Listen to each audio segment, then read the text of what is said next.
तो इस वीडियो में साइंस का प्रैक्टिस सेट पेपर देखने वाले हैं। यह वीडियो बिहार शिक्षक भर्ती 2024 के लिए महत्वपूर्ण रहने वाला है, तो आप लोग लास्ट तक जरूर बने रहिएगा। तो चलिए देखते हैं क्वेश्चन नंबर फर्स्ट से। देखिए क्वेश्चन नंबर फर्स्ट है कि आपके पास ग्लिसरीन, मिट्टी का तेल, सरसों का तेल और पानी जैसे तरल पदार्थ उपलब्ध हैं। यदि प्रकाश की किरण इनमें से किसी माध्यम में एक कोण पर प्रवेश करती हैं तो सबसे अधिक जो विक्षेपण है ये किस में होगा। तो देखिए 111 का जो राइट आंसर होगा ये होगा ए ऑप्शन, यानी ग्लिसरीन में। तो किस में होगा? ग्लिसरीन में। ठीक है, तो इसका ए ऑप्शन क्या होगा? राइट होगा। ए ऑप्शन क्या होगा? राइट होगा। अब देखिए क्वेश्चन नंबर जो है नेक्स्ट देखेंगे, यानी 112 कहता विश्व के लगभग कितने प्रतिशत लोग RH पॉजिटिव हैं। तो देखिए 112 का जो राइट आंसर होगा ये होगा बी, यानी 80%। तो देखिए लगभग जो है 80% लोग क्या है? RH पॉजिटिव है। देखिए लैंड स्टीर एवं विनर ने रहीसस बंदर के लाल रुधिराणुओं की झिल्ली में एक प्रतिजन की उपस्थिति का पता लगाया और इसे जो है रहीसस तत्व का प्रतिजन कहा जाता है। ठीक है, अब देखिए क्वेश्चन नंबर जो है नेक्स्ट देखेंगे 113 कहता है कि हेमोडायलिसिस क्या है। तो देखिए इसका जो 113 का जो राइट आंसर होगा ये होगा ए ऑप्शन, यानी कृत्रिम तरीकों से रक्त में यूरिया को हटाना। ठीक है, क्या है? तो कृत्रिम तरीकों से रक्त को यूरिया को हटाना, ये क्या है? हेमोडायलिसिस है। ठीक है, तो इसका जो है ए ऑप्शन क्या होगा? राइट होगा। ठीक है, ए ऑप्शन क्या होगा? राइट होगा। अब देखिए कि हेमोडायलिसिस में डायलाइजर नामक एक विशेष फिल्टर के माध्यम से रक्त को फिल्टर करने के लिए डायलिसिस मशीन का उपयोग किया जाता है। अब चलिए क्वेश्चन नंबर देखते हैं 114। अब देखिए नेक्स्ट क्वेश्चन है कि इनमें से कौन हार्मोन जो है पार्श्व नर्वोसा द्वारा स्रावित होता है। तो देखिए 114 का जो राइट आंसर होगा ये होगा सी ऑप्शन, यानी ऑक्सीटोसिन। तो ऑक्सीटोसिन हार्मोन जो है पार्श्व नर्वोसा द्वारा स्रावित होता है। पार्श्व नर्वोसा पिट्यूटरी ग्रंथि के पीछे के लोब का एक हिस्सा है जिसे न्यूरोडायपोफिसिस के रूप में जाना जाता है। अब देखिए कि इस पश्च लोब मस्तिष्क के डायएन्सेफेलोन से विकसित होता है। पिट्यूटरी ग्रंथि जो है अंतःस्रावी ग्रंथि है जिसे हाइपोफिसिस कहते हैं। पिट्यूटरी ग्रंथि एक नलिका रहित ग्रंथि है जो हार्मोन को सीधे रक्त में स्रावित करती हैं। पिट्यूटरी ग्रंथि खोपड़ी के आधार के मध्य स्थित शिला टर्सिका नामक एक हड्डी संरचना के भीतर स्थित होती हैं। क्वेश्चन नंबर 115 है कि आँख के भाग को पहचानिए। तो देखिए इसका जो राइट आंसर होगा ये होगा ई, उपयुक्त में से कोई नहीं। तो देखिए जो इसमें जो इंगित चिन्ह है ये फोबिया को इंगित करता है। ठीक है, इसमें जो किसको इंगित करता है? फोबिया को इंगित करता है। फोबिया तीव्र केंद्रीय दृष्टि के लिए उत्तरदायी है। कॉर्निया से जो है नेत्र में प्रकाश प्रवेश करता है। रेटिना पर जो है प्रतिबिंब बनता है। ठीक है, रेटिना पर प्रतिबिंब क्या होता है? तो बनाता है। अब चलिए क्वेश्चन नंबर देखते हैं 116। देखिए नेक्स्ट क्वेश्चन है, क्वेश्चन नंबर 116 है। क्वेश्चन नंबर 116 है कि लाइसोसोम के संबंध में कौन सा कथन गलत है। तो देखिए इसका सी ऑप्शन। तो देखिए लाइसोसोम एंजाइम एक निश्चित पीएच पर सक्रिय होते हैं। लाइसोसोम के संबंध में यह कथन क्या है? गलत है। लाइसोसोम की खोज जो है डी डुवे ने किया था। लाइसोसोम की खोज किसने किया था? तो डी डुवे ने किया था। ठीक है, और देखिए लाइसोसोम जो है ये अधिकतर जंतु कोशिकाओं में मुख्य रूप से एंजाइम अभिक्रियाएं करने वाली कोशिकाओं जैसे अग्नाशय, यकृत, मस्तिष्क, थायराइड तथा गुर्दे आदि में पाए जाते हैं। लाइसोसोम का निर्माण गोल्जी काय अथवा अंतःप्रद्रवी जालिका में होता है। देखिए पुरानी रक्त कोशिकाएं लाइसोसोम के कारण क्या होता है? नष्ट हो जाती हैं। 117 है कि मनुष्यों में प्रजनन किसका एक उदाहरण है। तो इसका राइट आंसर होगा सी। तो देखिए मनुष्यों में प्रजनन जो है वो ओ गेमस का एक उदाहरण है। ठीक है, अब देखिए ओओगैमस प्रजनन मनुष्यों सहित कई जानवरों में पाया जाता है। अब चलिए क्वेश्चन नंबर 118 देखते हैं। देखिए नेक्स्ट क्वेश्चन है, क्वेश्चन नंबर 118 है कि कार्बन डाइऑक्साइड की घुलनशीलता ऑक्सीजन की तुलना में रक्त में कितनी होती है? तो इसका ए ऑप्शन अधिक होती है। तो रक्त में कार्बन डाइऑक्साइड की घुलनशीलता ऑक्सीजन की तुलना में अधिक होती है। कार्बन डाइऑक्साइड की जो घुलनशीलता है यह ऑक्सीजन से 20 से 25 गुना अधिक है। कार्बन मोनोऑक्साइड के रक्त में घुलने की क्षमता सबसे अधिक होती है। कार्बन डाइऑक्साइड का हीमोग्लोबिन से बंधन प्रतिवर्ती है। 119 है, निम्नलिखित में से कौन सा विभोजोतक पौधों की प्राथमिक वृद्धि के लिए जिम्मेदार है? तो 119 का होगा ए ऑप्शन, यानी एपिकल मेरिस्टेम। तो देखिए एपिकल मेरिस्टेम विभोजोतक पौधों की प्राथमिक वृद्धि के लिए जिम्मेदार है। ठीक है। और संवहनी जो कैम्बियम है और कोर्क कैम्बियम दो पार्श्व विभोजोतक हैं। क्वेश्चन नंबर देखेंगे 120। 120 है कि कौन जो है कान की हड्डी नहीं है? तो देखिए सी ऑप्शन। तो देखिए कान की जो हड्डी है ये स्टिरिप, ठीक है, एनविन और हैमर है। ठीक है, तो इसका सी ऑप्शन क्या होगा? राइट होगा। ठीक है, अब चलिए देखते हैं क्वेश्चन नंबर 121। देखिए क्वेश्चन नंबर 121 है कि निम्नलिखित चित्र में जो चिन्ह है यह क्या दर्शाता है? ठीक है, निम्नलिखित चित्र में जो चिन्ह है यह क्या दर्शाता है? तो देखिए इसका जो राइट आंसर होगा ये हो जाएगा बी ऑप्शन। क्या हो जाएगा? B option. ठीक है, बी ऑप्शन क्या हो जाएगा? राइट हो जाएगा। तो देखिए विकल्प में जो प्रश्न में जो चिन्ह जो है ये सिग्माइड बृहदान्त्र को दर्शाता है। ठीक है, तो इसका बी ऑप्शन क्या होगा? राइट होगा। ठीक है, बी ऑप्शन क्या होगा? राइट होगा।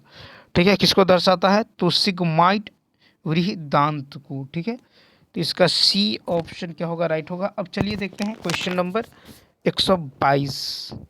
Question number 122। अब देखिए 122 है, 122 है कि दो पिंड एक दूसरे की ओर तेजी से बढ़ रहे हैं, कुछ देर बाद वे टकरा जाते हैं। तो सिस्टम के बारे में निम्नलिखित में से कौन सा कथन सत्य है? तो इसका ए ऑप्शन, यानी टक्कर के क्षण कुल संवेग जो है संरक्षित रहता है। ठीक है, तो दो पिंड एक दूसरे की ओर तेजी से बढ़ रहे हैं, कुछ देर बाद वे टकरा जाते हैं। सिस्टम के बारे में जो है सत्य कथन है कि टक्कर के क्षण कुल संवेग संरक्षित रहता है। दो या दो से अधिक वस्तुओं के आपस में टकरा अथवा अन्योन्य क्रिया जो है ये संघट्य कहलाता है। संघट्य के दौरान पिंडों की जो ऊर्जा है जो वह ऊर्जा संवेग में परिवर्तन होता है। ठीक है, और देखिए कि पूर्णतः प्रत्यास्थ संघट्य में प्रत्यावस्थान गुणांक 1 होता है। ठीक है, अब चलिए देखते हैं क्वेश्चन नंबर 123। तो देखिए क्वेश्चन नंबर जो है 123 देखेंगे, क्वेश्चन नंबर 123। अब देखिए क्वेश्चन नंबर नेक्स्ट है कि निम्नलिखित में से किस मात्रा में दबाव के समान एसआई इकाई हैं? तो इसका जो राइट आंसर होगा ई, उपयुक्त में से कोई नहीं। तो दबाव की इकाई जो होती है ये होती है न्यूटन पर मीटर स्क्वायर। ठीक है, और इसका बीमा जो होता है ये होता है ml-1 टी इनवर्स 2। ठीक है, ml-1 टी इनवर्स 2। ठीक है, तो ये होता है इसका बीमा। ठीक है, और देखिए कि किसी यानी दबाव जो है दाब, बल और क्षेत्रफल का अनुपात है। ठीक है, तो विकल्प यानी किसी भी विकल्प में किसी का भी ऐसा इकाई दबाव के समान नहीं है। ठीक है, तो इसीलिए इसका ई ऑप्शन क्या होगा? राइट होगा। ठीक है, अब देखिए दाब, बल और क्षेत्रफल का अनुपात है। दाब जो है दाब, बल और क्षेत्रफल का अनुपात है। अब चलिए देखते हैं 124। 124 है कि हम गैलोलीन की ऑक्टेन रेटिंग किसे बढ़ा सकते हैं? तो देखिए इसका बी ऑप्शन, यानी उच्च एंटी नॉक वैल्यू के ईंधन को जोड़कर। ठीक है, तो उच्च एंटी नॉक वैल्यू के ईंधन को जोड़कर गैसोलीन की ऑक्टेन रेटिंग को बढ़ा सकते हैं। ऑक्टेन संख्या एक पैमाना है जिस पर पेट्रोल की जो गुणवत्ता है वो निर्धारित होती है। ऑक्टेन संख्या जितनी अधिक होगी ईंधन प्रज्वलन के लिए उतना ही अधिक संपीड्य आवश्यक होगा। ठीक है, उच्च प्रदर्शन वाले जो गैसोलीन है ये रंजनों में उच्च ऑक्टेन संख्या वाले ईंधन का उपयोग किया जाता है और कम ऑक्टेन संख्या वाले ईंधन का उपयोग डीजल इंजनों में किया जाता है जहां ईंधन क्या होता है? तो संपीड़ित नहीं होता है। 125। देखिए क्वेश्चन नंबर 125 है कि तरल पेट्रोलियम गैस यानी एलपीजी की गंध क्या है? तो इसका ए ऑप्शन, यह गंधहीन है। तो तरल पेट्रोलियम गैस एलपीजी गंधहीन होता है। एलपीजी मुख्य रूप से प्रोपेन और ब्यूटेन का मिश्रण होता है। एलपीजी कमरे के ताप पर रंगहीन और गंधहीन होता है। एलपीजी में गंध के लिए इथाइल मर्केप्टेन यानी C2H5SH मिलाया जाता है। एलपीजी का उपयोग जो है शीतल और पेट्रोकेमिकल उद्योग में किया जाता है। अब देखिए नेक्स्ट क्वेश्चन है कि रिवर्स जो है ऑस्मोसिस का आधार निम्न में से क्या है? तो सी ऑप्शन। तो देखिए रिवर्स ऑस्मोसिस का आधार यह है कि हाइड्रोस्टेटिक दबाव ठीक है ओस्मोटिक दबाव से अधिक होता है। रिवर्स जो है ये ऑस्मोसिस एक ऐसी प्रक्रिया है जिसके द्वारा अणु उच्च सांद्रता वाले क्षेत्र कम सांद्रता वाले क्षेत्र की ओर बढ़ता है। ठीक है, और प्रासरण में पानी के अणु और सांद्रण प्रवणता जो है ये अर्धपारग में झिल्ली के ऊपर होती है जो पानी के प्रवेश की अनुमति देता है। अब चलिए 127 देखेंगे कि पीने योग्य पानी के पीएच कितनी सीमा होनी चाहिए? तो इसका जो राइट आंसर होगा बी ऑप्शन यानी 7 से 8.5। तो पीने योग्य पानी के लिए पीएच जो वैल्यू है ये 7 से 8.5 की सीमा में होनी चाहिए। ठीक है, होनी चाहिए। अब चलिए देखते हैं नेक्स्ट क्वेश्चन, क्वेश्चन नंबर 128। और देखिए नेक्स्ट क्वेश्चन है कि निम्नलिखित विकल्प में से गलत कथन का चयन कीजिए। तो इसका जो है डी ऑप्शन। तो देखिए कि उपयुक्त विकल्प में से एक से अधिक जो है तेल संतृप्त ट्राइग्लिसराइड होते हैं तथा तेलों का गलनांक अधिक होता है। यह कथन जो है क्या है? तो यह कथन गलत है। अब देखिए ट्राइग्लिसराइड मक्खन, तेल और मांस जैसे खाद्य पदार्थों से प्राप्त कर सकते हैं। तेल और संतृप्त है तथा इसका गलनांक क्या है? निम्न है। रक्त में ग्लिसराइड वसा को एक उत्तक से दूसरे उत्तक में और रक्त में ग्लूकोज को यकृत से स्थानांतरित करने में मदद करता है। अब 129 है कि ओस्टावाल्ड प्रक्रिया में जो प्रयुक्त उत्प्रेरक की पहचान कीजिए। तो इसका बी ऑप्शन क्या होगा? तो ओस्टवाल्ड प्रक्रिया में प्रयुक्त उत्प्रेरक जो है प्लेटिनाइज्ड ठीक है एस्बेस्टस है। ठीक है, तो इसका जो है बी ऑप्शन। अब देखिए क्वेश्चन नंबर 130 है कि बोर का मॉडल परमाणुओं की अणु बनाने की क्षमता को किसके द्वारा समझा नहीं जा सका? अब देखिए 130 का जो राइट आंसर होगा ये होगा सी ऑप्शन। क्या होगा? C option. तो देखिए कि बोर का जो मॉडल है ये परमाणुओं के अणुओं की क्षमता को रासायनिक बंधन द्वारा नहीं समझा जा सका। बोर ने हाइड्रोजन परमाणु के संबंध में एक मॉडल दिया जो एकल इलेक्ट्रॉन परमाणु अर्थात हाइड्रोजन तुल्य परमाणुओं के लिए सत्य है। ठीक है, अब चलिए देखते हैं क्वेश्चन नंबर 131। देखिए क्वेश्चन नंबर 131 है, क्वेश्चन नंबर 131 है कि कौन सा सूत्र सरलतम रूप में पूर्ण संख्या अनुपात का प्रतिनिधित्व करता है? तो 131 का जो राइट आंसर होगा ये होगा बी ऑप्शन। देखिए एक मूलानुपाती सूत्र सरलतम रूप में पूर्ण संख्या अनुपात का प्रतिनिधित्व करता है। तो इसका बी ऑप्शन क्या होगा? राइट होगा। अब चलिए देखते हैं क्वेश्चन नंबर 132। 132 है कि शुद्ध NaCl निम्न में से जो है किसके कारण अवक्षेपित हो जाता है? तो 132 का होगा बी यानी सामान्य आयन प्रभाव। तो शुद्ध NaCl सामान्य आयन प्रभाव के कारण अवक्षेपित हो जाता है। साधारण नमक का रासायनिक नाम सोडियम क्लोराइड यानी NaCl है। ठीक है, NaCl एक क्रिस्टलीय ठोस है जिसकी FCC संरचना होती है। NaCl की इकाई सेल में Na+ और Cl- के 4 आयन मौजूद होते हैं। 133 है कि गैसों का घनत्व ठोस और तरल पदार्थ की तुलना में कम क्यों होता है? तो इसका राइट आंसर है ए यानी उच्च तापीय ऊर्जा। तो गैसों का घनत्व ठोस और तरल पदार्थ की तुलना में कम होता है क्योंकि इनमें उच्च तापीय ऊर्जा होती है। गैसों में अंतराण्विक स्थान ठोस और तरल पदार्थ की तुलना में अधिक होती है। गैसों में प्रति इकाई आयतन में अणुओं की संख्या बहुत कम होती है। अब देखिए क्वेश्चन नंबर जो है नेक्स्ट 134 है, क्वेश्चन नंबर 134। देखिए यहाँ से क्वेश्चन नंबर 134 है कि यदि हम तापमान 1 डिग्री बढ़ा दें तो गैस का आयतन कितना बढ़ जाएगा। तो 134 का राइट आंसर होगा बी ऑप्शन, यानी गैस की मूल मात्रा का 1 गुना 273वां भाग। ठीक है, तो देखिए, तो इसका बी ऑप्शन क्या होगा, राइट होगा। अब चलिए देखते हैं क्वेश्चन नंबर 135। 135 है कि हेलोजन परिवार में परमाणुओं की जो समूह संयोजकता है ये क्या है। 135 का होगा बी ऑप्शन। ठीक है, क्या होगा, बी ऑप्शन यानी एक। तो हेलोजन परिवार में परमाणुओं की समूह संयोजकता एक है। हेलोजन अधिक क्रियाशील होते हैं, इसलिए यह संयुक्त अवस्था में विभिन्न लवणों के रूप में पाए जाते हैं। हेलोजन विकिरण के भिन्न भिन्न क्वांटम अवशोषित करने के कारण भिन्न भिन्न रंग दर्शाते हैं, इसलिए हेलोजन रंगीन होते हैं। सभी हेलोजन अम्लीय ऑक्साइड बनाते हैं। हेलोजन की परमाणु त्रिज्याएं क्लोरीन से आयोडीन तक बढ़ती हैं। ठीक है, अब चलिए देखते हैं 136। अब देखिए क्वेश्चन नंबर 136 है कि प्लास्टिक कचरे से प्राप्त ईंधन का क्या नाम है। तो इसका सी ऑप्शन यानी हरा ईंधन। प्लास्टिक कचरे से प्राप्त ईंधन का नाम हरा ईंधन है। प्लास्टिक कचरे को हरित ईंधन में बदलने में पायरोलिसिस प्रक्रिया शामिल होती हैं। पायरोलिसिस प्रक्रिया में प्लास्टिक कचरे की ऑक्सीजन की अनुपस्थिति में उच्च तापमान तक गर्म किया जाता है। अब प्लास्टिक कचरे से प्राप्त ईंधन की ऑक्टेन रेटिंग उच्च होती है। 137 है कि नैनो सोने के कणों का रंग जो है किस प्रकार होता है। तो इसका ई ऑप्शन उपयुक्त में से कोई नहीं।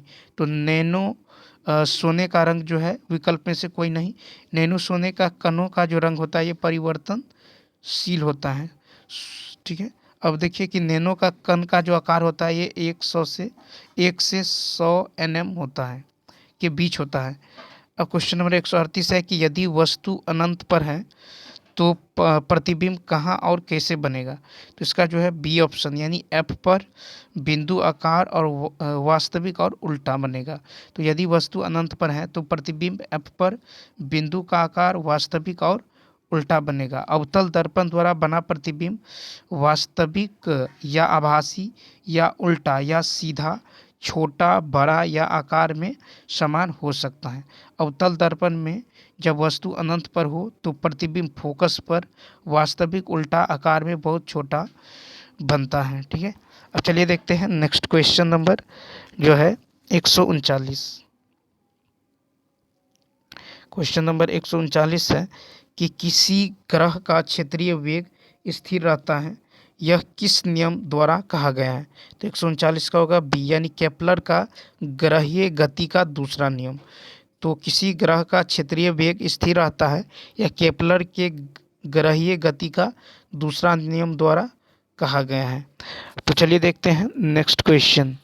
क्वेश्चन नंबर 140 है कि पृथ्वी के चारों ओर घूम रहे एक कृत्रिम उपग्रह के अंदर एक स्प्रिंग जो है बैलेंस लटका हुआ है।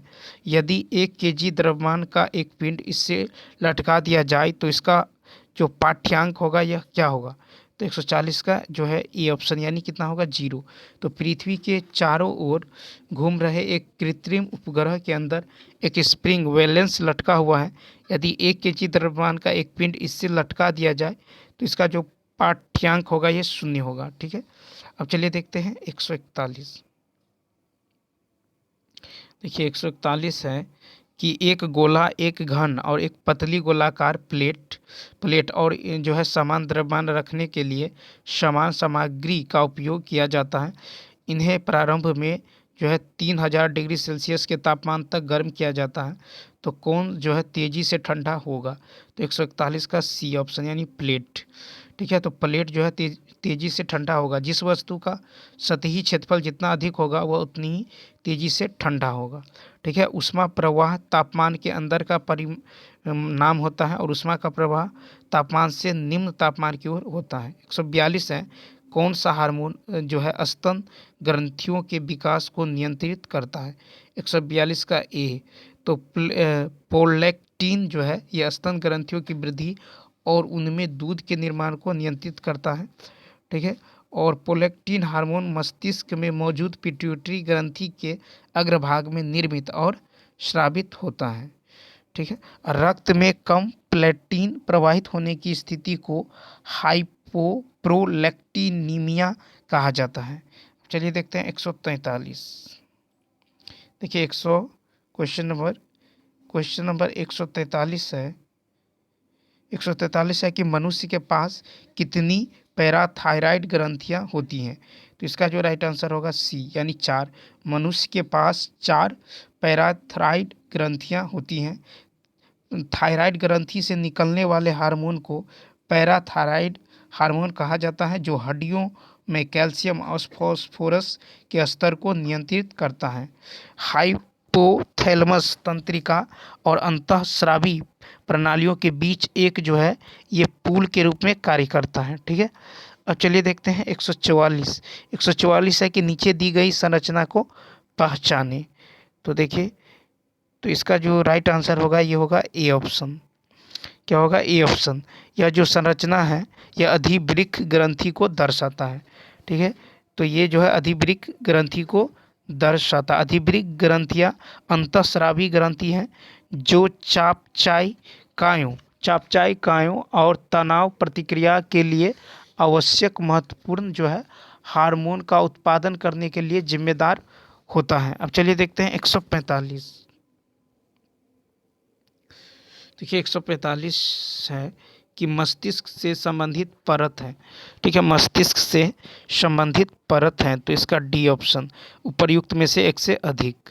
ठीक है, तो मस्तिष्क से संबंधित परत क्रेनियम और ड्यूरामेटर है। ठीक है, क्रेनियम और ड्यूरामेटर हैं। खोपड़ी की जो हड्डीदार संरचना के कारण सुरक्षित रहता है, जिसे क्रेनियम यानी कहता है, और मस्तिष्क को 3 झिल्लियाँ घेरे रहती हैं, जिसे मेनिंग्स कहते हैं। अब चलिए 146 है कि हेकिस्टोथर्म वनस्पति निम्नलिखित में से किस क्षेत्र में पाई जाती है। इसका बी ऑप्शन। तो हेकिस्टोथर्म वनस्पति बहुत कम तापमान वाले क्षेत्र में पाई जाती हैं, और माइक्रोथर्म जो ठंडे समशीतोष्ण वातावरण का एक पौधा है। ठीक है, अब चलिए देखते हैं क्वेश्चन नंबर 147। 147 है कि नीचे दिया गया योजनाबद्ध आरेख किस जीवन चक्र को दर्शाता है। तो 147 का जो राइट आंसर होगा सी ऑप्शन, यानी जीवाश्म ईंधन जीवन चक्र को। तो देखिए, प्रश्न में दिया गया जो योजनाबद्ध आरेख है ये जीवाश्म ईंधन जीवन चक्र को दर्शाता है। ठीक है, तो इसका जो है क्या होगा राइट आंसर सी ऑप्शन। चलिए देखते हैं 148। क्वेश्चन नंबर 148 है कि उस आरेख को क्या कहा जाता है जो दर्शाता है कि खाद्य श्रृंखलाएं किस प्रकार एक दूसरे से अधिक जटिल आहार संबंध में जुड़ती हैं। तो 148 का होगा ए, यानी फूड वेब। तो ठीक है, फूड वेब जो है, फूड वेब खाद्य श्रृंखलाएं जो है ये दर्शाता है कि किस प्रकार एक से अधिक जटिल आहार संबंध से जुड़ती हैं। फूड वेब जो है खाद्य श्रृंखला का महत्व निम्न है, जैसे खाद्य श्रृंखलाओं से पर्यावरण संतुलित रहता है। ऊर्जा और पोषक तत्वों के प्रवाह को खाद्य जाल द्वारा समझाया गया है, और जीवों का जो पोषी स्तर है ये खाद्य श्रृंखला द्वारा निर्धारित होता है। 149 है कि WHO के अनुसार जीवाश्म ईंधन के जलने से होने वाले वायु प्रदूषण से प्रतिवर्ष कितनी जो है असामयिक मौतें होती हैं। तो इसका ए ऑप्शन, यानी 7 मिलियन। तो WHO के अनुसार जीवाश्म ईंधन के जलने से होने वाले वायु प्रदूषण से प्रतिवर्ष 7 मिलियन यानी 70 लाख जो है सामयिक मौतें होती हैं। जीवाश्म ईंधन ऊर्जा के अनवीकरणीय स्रोत हैं। जीवाश्म ईंधन को जलाने से कार्बन, नाइट्रोजन और सल्फर के ऑक्साइड उत्पन्न होते हैं। कार्बन डाइऑक्साइड ग्रीन हाउस प्रभाव से वातावरणीय तापमान में वृद्धि करते हैं। और जीवाश्म ईंधन के जो प्रकार है ये है कोयला, पेट्रोलियम और प्राकृतिक गैस। चलिए देखते हैं 150। तो लास्ट क्वेश्चन है कि पारिस्थितिकी पिरामिड का विकास सबसे पहले किसने दिया था। तो इसका होगा बी ऑप्शन, यानी चार्ल्स एल्टन। तो पारिस्थितिकी पिरामिड सबसे पहले चार्ल्स एल्टन द्वारा जो विकसित किए गए थे, और बोडेन हाइपर ने बायोगैस के लिए पिरामिड संरचना का प्रस्ताव रखा। ठीक है, और हंसिंचन और लिंडरमैन ने उत्पादकता के लिए पिरामिड का प्रस्ताव रखा है। ठीक है, तो चलिए दोस्तों, इस वीडियो में इतना ही। यदि यह वीडियो अच्छा लगा हो तो लाइक, शेयर और सब्सक्राइब करना न भूलें। तो चलिए मिलते हैं नेक्स्ट वीडियो में। Thanks for watching.